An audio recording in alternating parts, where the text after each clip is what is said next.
Hello everyone, welcome to B Ed study channel. आज हम लोग स्किनर का सक्रिय अनुकूलन सिद्धांत की स्टडी करेंगे, या इंग्लिश में इसको स्किनर ऑपरेंट कंडीशनिंग थ्योरी भी कहा जाता है।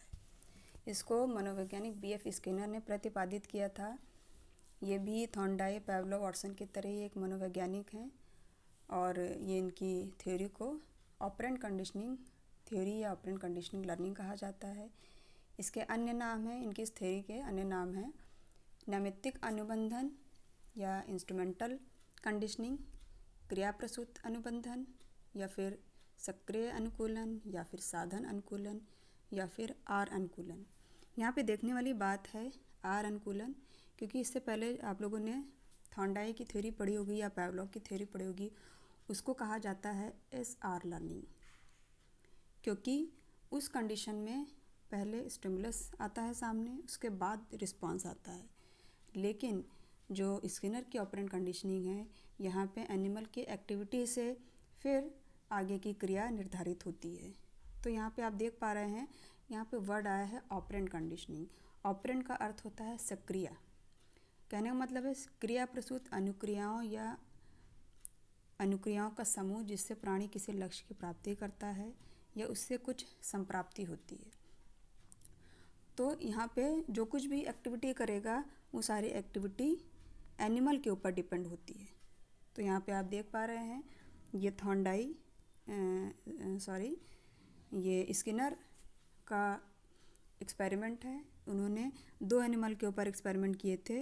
एक आप यहाँ पे रैट को देख पा रहे हैं, चूहा, और दूसरा उन्होंने पिजन के ऊपर, कबूतर के ऊपर एक्सपेरिमेंट किया हुआ था। तो यहाँ पे जिस तरीके से चूहे के ऊपर एक्सपेरिमेंट किया गया है, उसी तरीके से कबूतर के ऊपर भी एक्सपेरिमेंट किया जाएगा। तो यहाँ पे इन्होंने एक एक्सपेरिमेंटल सेटअप किया हुआ था और इसमें इन्होंने भूखे चूहे को रखा हुआ था। अब इसमें कुछ देखिए, कुछ एंट्रीज पॉइंट हैं। यहाँ पे चूहे के ही डिब्बे में लीवर लगा हुआ है जिसको दबाने से, और इस लीवर का कनेक्शन एक फूड मैगजीन से होता है। ये फूड मैगजीन है जिसको दबाने से फूड निकलता है। तो ये भूखा चूहा, अभी इसके सामने आप देख पा रहे हैं कोई भी स्टिमुलस नहीं है। ये केवल अकेला अपने केज में बैठा हुआ है, अपने पिंजड़े में बैठा हुआ है। तो एक्सीडेंटली चूहे उछल कूद मचाते हुए पिंजड़े में घूमते हुए एक्सीडेंटली उसका हाथ उस लीवर पे चला जाता है और लीवर के दबते ही फूड मैगजीन ओपन हो जाती है। देखिए पैलेट डिस्पेंसर है, यहाँ पे डिस्पेंसर ट्यूब लगी हुई है। तो यहाँ से फूड अंदर आ जाता है। तो जाने अनजाने लीवर को दबाने से चूहे को फूड मिल गया। तो कहने का तात्पर्य यह है कि यहाँ पे पहले एनिमल ने एक्टिविटी की, कुछ ना कुछ अनुक्रिया दिखाई, कुछ ना कुछ अपना रिस्पॉन्स शो किया, उसके बाद में उसको फूड मिला। ठीक है, तो इस वजह से जो स्किनर की थ्योरी है, इस थ्योरी को ऑपरेंट कंडीशनिंग कहते हैं, क्योंकि कुछ ना कुछ इसने सक्रिय हुआ, चूहा कुछ ना कुछ सक्रिय हुआ, तो सक्रिय होने के बाद में ही उसको लीवर दबाने से फूड मिल गया है। तो इस तरीके से जो गेटिंग फूड है दैट इज़ सबलीकरण, इसको रीइंफोर्समेंट कहते हैं। तो दूसरा इसका नाम हम कह सकते हैं SR conditioning with reinforcement.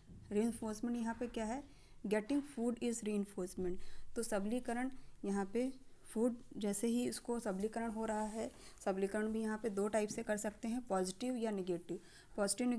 Positive सबलीकरण तब होता है जब किसी रीइंफोर्समेंट की प्रेजेंस से कोई कार्य होता है तो उसको पॉजिटिव कहते हैं, और नेगेटिव में जब किसी रीइंफोर्समेंट की एब्सेंस से कार्य हो जाए तो उसको नेगेटिव रीइंफोर्समेंट कहा जाता है।